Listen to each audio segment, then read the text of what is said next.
So you're moving out and you hope to get back as much of your deposit as possible. Well, here's 3 things that some communities charge for that often get overlooked. And before we start, just know that if you have carpet, you're most likely going to get charged for a carpet clean, even if you didn't have an animal. This is just standard practice though, so don't worry about it too much.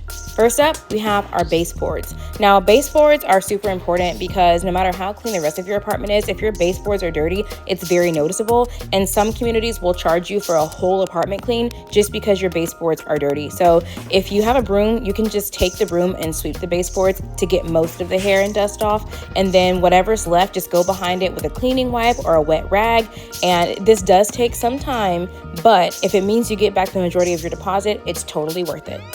Next up, we have our paint. So we've got base or flat paint and we have our trim. Base or flat paint is for the walls. You can cover up scuff marks, kind of like this one.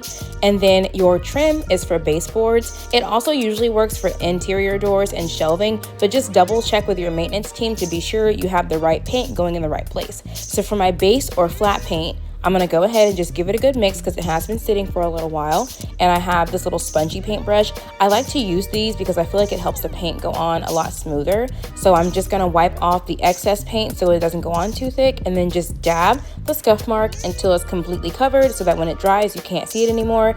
This will just keep the layer nice and thin so that it's not caked up when it dries and so that it dries quickly.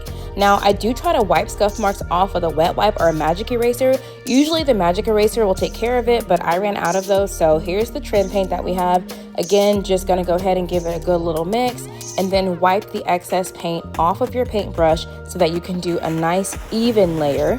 And you do want to make sure you have enough paint on the brush to like cover the scuff mark so when it dries it doesn't like bleed through or anything, but then just make sure that you thin it out so that it's even all the way around so it dries evenly. And once it's dry, you can barely tell if there was a scuff mark and the paint is all even.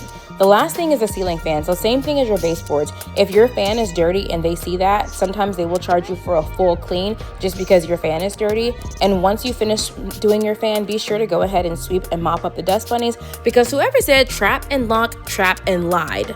I had to vacuum after this. That's kind of crazy. Don't forget to mop. Anyways, I hope these tips help you secure your deposit when you move out.